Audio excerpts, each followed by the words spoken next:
लीजिए सुनिए, सादत हसन मंटो की लिखी कहानी एक्ट्रेस की आंख, मेरी यानी समीर गोस्वामी की आवाज में। पापों की गठड़ी की शूटिंग तमाम शब होती रही थी। रात के थके मांदे एक्टर लकड़ी के कमरे में, जो कंपनी के विलेन ने अपने मेकअप के लिए खास तौर पर तैयार कराया था और जिसमें फुर्सत के वक्त सब एक्टर और एक्ट्रेसें सेठ की माली हालत पर तबसरा किया करते थे, सोफों और कुर्सियों पर ऊँघ रहे थे। इस चौबी कमरे के एक कोने में मैली सी तिपाई के ऊपर 10-15 चाय की खाली प्यालियां औंधी सीधी पड़ी थीं, जो शायद रात को नींद का गलबा दूर करने के लिए इन एक्टरों ने पी थीं। इन प्यालों पर सैकड़ों मक्खियां भिनभिना रही थीं। कमरे के बाहर उनकी भिनभिनाहट सुनकर किसी नौवारिद को यही मालूम होता कि अंदर बिजली का पंखा चल रहा है। दराज कद विलन, जो शक्लो सूरत से लाहौर का कोचवान मालूम होता था, रेशमी सूट में मलबूस सोफे पर दराज था। आंखें खुली थीं और मुंह भी नीमवा था, मगर वो सो रहा था। इसी तरह उसके पास ही आराम कुर्सी पर एक मूंछों वाला अधेड़ उम्र का एक्टर ऊँघ रहा था। खिड़की के पास डंडे से टेक लगाए एक और एक्टर सोने की कोशिश में मसरूफ था। कंपनी के मुकालमा नवीस यानी मुंशी साहब होंठों में बीड़ी दबाए और टांगे मेकअप टेबल पर रखे, शायद वो गीत बनाने में मसरूफ थे जो उन्हें 4 बजे सेठ साहब को दिखाना था। उई उई हाय हाय, दफतन ये आवाज बाहर से इस चौबी कमरे में खिड़कियों के रास्ते अंदर दाखिल हुई। विलेन साहब झट से उठ बैठे और अपनी आंखें मलने लगे।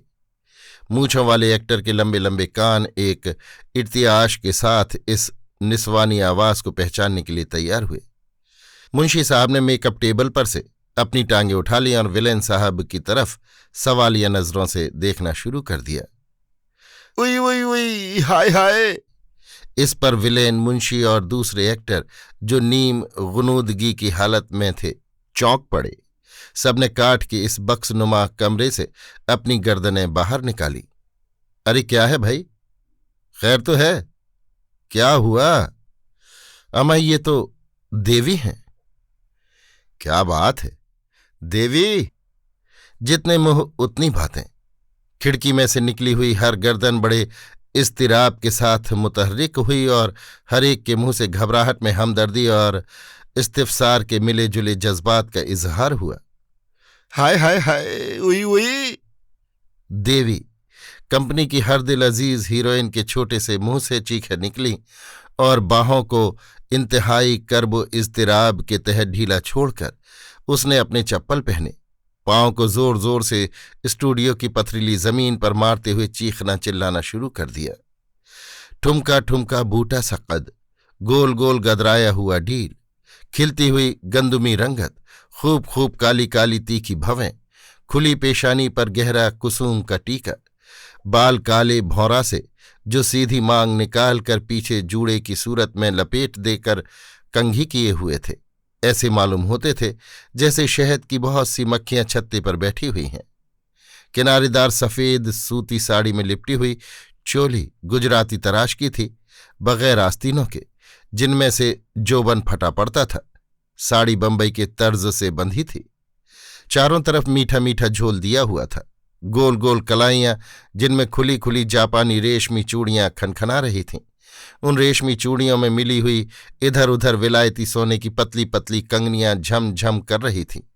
कान मौजों और लवें बड़ी खूबसूरती के साथ नीचे झुकी हुई, जिनमें हीरे के आवेजे शबनम की 2 थर्राती हुई बूंदें मालूम हो रही थीं। चीखती चिल्लाती और जमीन को चप्पल पहने पैरों से कूटती देवी ने दाहिनी आंख को नन्हे से सफेद रूमाल के साथ मलना शुरू कर दिया। हाय मेरी आंख, हाय मेरी आंख, हाय। काट के बक्स से बाहर निकली हुई कुछ गर्दनें अंदर को हो गईं और जो बाहर थीं फिर से हिलने लगीं। आंख में कुछ पड़ गया है? यहां कंकर भी तो बेशुमार है, हवा में उड़ते फिरते हैं। यहां झाड़ू भी तो 6 महीने के बाद दी जाती है। अंदर आ जाओ देवी। हाँ हाँ आओ, आंख को इस तरह न मलो। अरे बाबा, बोला ना तकलीफ हो जाएगी, तुम अंदर तो आओ। आंख मलती मलती देवी कमरे के दरवाजे की जानिब बढ़ी। विलेन ने लपक कर तिपाई पर से बड़ी सफाई के साथ एक रूमाल में चाय की प्यालियां समेटकर मेकअप टेबल के आईने के पीछे छुपा दिया और अपनी पुरानी पतलून से टेबल को झाड़ पोंछ कर साफ कर दिया। बाकी एक्टरों ने कुर्सियां अपनी अपनी जगह पर जमा दी और बड़े सलीके से बैठ गए। मुंशी साहब ने पुरानी अधजली बीड़ी फेंक कर जेब से एक सिगरेट निकालकर सुलगाना शुरू कर दिया। देवी अंदर आई। सोफे पर से मुंशी साहब और विलेन उठ खड़े हुए। मुंशी साहब ने बढ़कर कहा, आओ देवी, यहां बैठो। दरवाजे के पास बड़ी बड़ी स्याहो सफेद मूछों वाले बुजुर्ग बैठे थे। उनकी मूछों के लटके और बढ़े हुए बाल थरथराए और उन्होंने अपनी नशिस्त पेश करते हुए गुजराती लहजे में कहा, इधर बेसो। देवी उनकी थरथराती हुई मूछों की तरफ ध्यान दिए बगैर आंख मलती और हाय हाय करती आगे बढ़ गई। एक नौजवान ने, जो हीरो से मालूम हो रहे थे और फंसी फंसी कमीज पहने हुए थे, झट से एक चौकीनुमा कुर्सी सरकाकर आगे बढ़ा दी और देवी ने उस पर बैठकर अपनी नाक के बांसे को रूमाल से रगड़ना शुरू कर दिया। सबके चेहरे पर देवी की तकलीफ के एहसास ने एक अजीब गरीब रंग पैदा कर दिया था। मुंशी साहब की कुव्वत एहसास चूंकि दूसरे मर्दों से ज्यादा थी, इसलिए चश्मा हटाकर उन्होंने अपनी आंख मलना शुरू कर दी। जिस नौजवान ने कुर्सी पेश की थी उसने झुककर देवी की आंख का मुलाहिजा किया और बड़े मुफक्किराना अंदाज में कहा, आंख की सुर्खी बता रही है कि तकलीफ जरूर है। उनका लहजा फटा हुआ था, आवाज इतनी बुलंद थी कि कमरा गूंज उठा। ये कहना था कि देवी ने और जोर जोर से चिल्लाना शुरू कर दिया और सफेद साड़ी में उसकी टांगें इस्तिराब का बेपनाह मुजाहरा करने लगीं। विलेन साहब आगे बढ़े और बड़ी हमदर्दी के साथ अपनी सख्त कमर झुकाकर देवी से पूछा, जलन महसूस होती है या चुभन? एक और साहिब, जो अपने 16 हैट समेत कमरे में अभी अभी तशरीफ लाए थे, आगे बढ़ के पूछने लगे, पपोटों के नीचे रगड़ सी महसूस तो नहीं होती? देवी की आंख सुर्ख हो रही थी। पपोटे मलने और आंसुओं की नमी के बाइस मैले मैले नजर आ रहे थे। चितवनों में से लाल लाल डोरों की झलक चिक में से गुरूबे आफताब का सुर्ख सुर्ख मंजर पेश कर रही थी।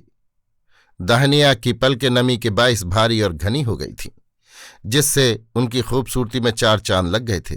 बाहें ढीली करके देवी ने दुखती आंख की पुतली नचाते हुए कहा, बड़ी तकलीफ होती है, हाय उई। और फिर से आंख को गीले रूमाल से मलना शुरू कर दिया। स्याह ओ सफेद मूछों वाले साहब ने, जो कोने में बैठे थे, बुलंद आवाज में कहा, इस तरह आंख न रगड़ो, खाली पीली और कोई तकलीफ हो जाएगा। हाँ हाँ, अरे तुम फिर वही कर रही हो, फटी आवाज वाली नौजवान ने कहा। विलेन, जो फौरन ही देवी की आंख को ठीक हालत में देखना चाहते थे, बिगड़कर बोले, तुम सब बेकार बातें बना रहे हो। किसी से अभी तक ये भी नहीं हुआ कि दौड़कर डॉक्टर को बुला लाए? अपनी आंख में ये तकलीफ हो तो पता चले। ये कहकर उन्होंने मुड़कर खिड़की में से बाहर गर्दन निकाली और जोर जोर से पुकारना शुरू किया, अरे कोई है, कोई है, गुलाब, गुलाब। जब उनकी आवाज सदा बसहरा साबित हुई तो उन्होंने गर्दन अंदर को कर ली और बड़बड़ाना शुरू कर दिया, खुदा जाने होटल वाली का ये छोकरा कहाँ गायब हो जाता है, पड़ा ऊँघ रहा होगा स्टूडियो में किसी तख्ते पर, मरदूद नाबकार। फिर फौरन ही दूर स्टूडियो के उस तरफ गुलाब को देखकर चिल्लाए, जो उंगलियों में चाय की प्यालियां लटकाए चला आ रहा है, अरे गुलाब, गुलाब। गुलाब भागता हुआ आया और खिड़की के सामने पहुंचकर ठहर गया। विलेन साहब ने घबराए हुए लहजे में उससे कहा, देखो एक गिलास में पानी लाओ, जल्दी से, भागो।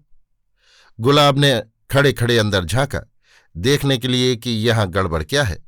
इस पर हीरो साहब ललकारे, अरे देखता क्या है, लाना गिलास में थोड़ा सा पानी, भाग के जा, भाग के। गुलाब सामने टीन की छत वाले होटल की तरफ रवाना हो गया। देवी की आंख में चुभन और भी ज्यादा बढ़ गई और उसकी बनारसी लंगड़े की कैरी ऐसी नन्ही मुन्नी ठोड़ी रोते बच्चे की तरह कांपने लगी और वो उठकर दर्द की शिद्दत से कराहती हुई सोफे पर बैठ गई। दस्ती बटुए से माचिस की डिबिया के बराबर एक आईना निकालकर उसने अपनी दुखती आंख को देखना शुरू कर दिया। इतने में मुंशी साहब बोले, गुलाब से कह दिया होता पानी में थोड़ी सी बर्फ भी डालता लाए। हाँ हाँ, सर्द पानी अच्छा रहेगा।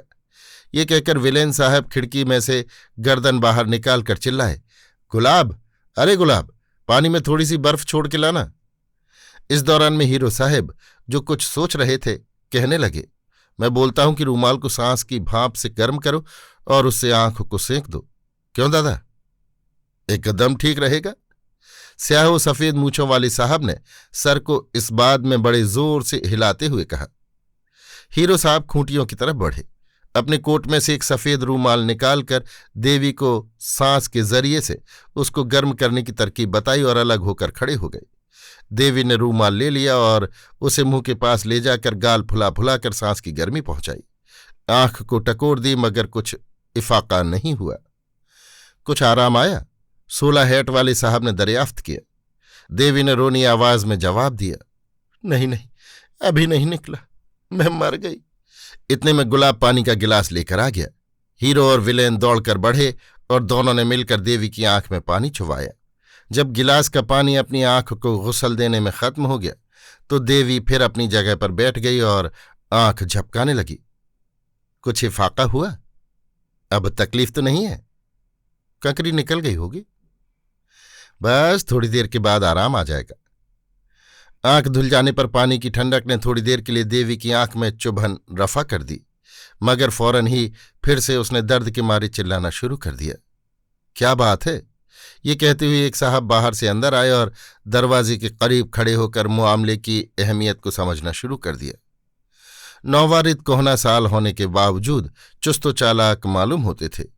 मूछें सफ़ेद थीं जो बीड़ी के धुएं के बाइस स्याही माइल जर्द रंगत इख्तियार कर चुकी थीं।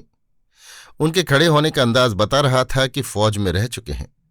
स्याह रंग की टोपी सर पर जरा इस तरफ तिरछी पहने हुए थे। पतलून और कोट का कपड़ा मामूली और खाकस्तरी रंग का था। कूल्हों और रानों के ऊपर पतलून में पड़े हुए झोल इस बात की चुगलियां खा रहे थे कि उनकी टांगों पर गोश्त बहुत कम है। कॉलर में बंधी हुई मैली नेकटाई कुछ इस तरह नीचे लटक रही थी कि मालूम होता था वो उनसे रूठी हुई है। पतलून का कपड़ा घुटनों पर खिंचकर आगे बढ़ा हुआ था, जो ये बता रहा था कि वो इस बेजान चीज से बहुत कड़ा काम लेते रहे हैं। गाल बुढ़ापे के बाइस बह पिचके हुए, आंखें जरा अंदर को धंसी हुईं, जो बार बार शानों की अजीब जुम्बिश के साथ सुकेड़ ली जाती थीं। अपने कांधों को जुम्बिश दी और एक कदम आगे बढ़कर कमरे में बैठे हुए लोगों से पूछा, कंकर पड़ गया है क्या? और इस बात में जवाब पाकर देवी की तरफ बढ़े। हीरो और विलेन को एक तरफ हटने का इशारा करके आपने कहा, पानी से आराम नहीं आया? खैर, रूमाल है किसी के पास? निस्फ दर्जन रूमाल उनके हाथ में दे दिए गए। बड़े ड्रामाई अंदाज में आपने उन पेश करदा रूमालों में से एक मुंतखब किया और उसका एक किनारा पकड़कर देवी को आंख पर से हाथ हटा लेने का हुक्म दिया। जब देवी ने उनके हुक्म की तामील की तो उन्होंने जेब में से मदारिके से अंदाज में एक चर्मी बटुआ निकाला और उसमें से अपना चश्मा निकालकर कमाले एहतियात से नाक पर चढ़ा लिया। फिर चश्मे के शीशों में से देवी की आंख का दूर ही से अकड़कर मुआयना किया। फिर दफतन फोटोग्राफर की सी फुर्ती दिखाते हुए आपने अपनी टांगें चौड़ी की और जब उन्होंने अपनी पतली पतली उंगलियों से देवी के पपोटों को वाह करना चाहा तो ऐसा मालूम हुआ कि वो फोटो लेते वक्त कैमरे का लेंस बंद कर रहे हैं। अभी आप सुन रहे थे सादत हसन मंटो की लिखी कहानी एक्ट्रेस की आंख, मेरी यानी समीर गोस्वामी की आवाज में।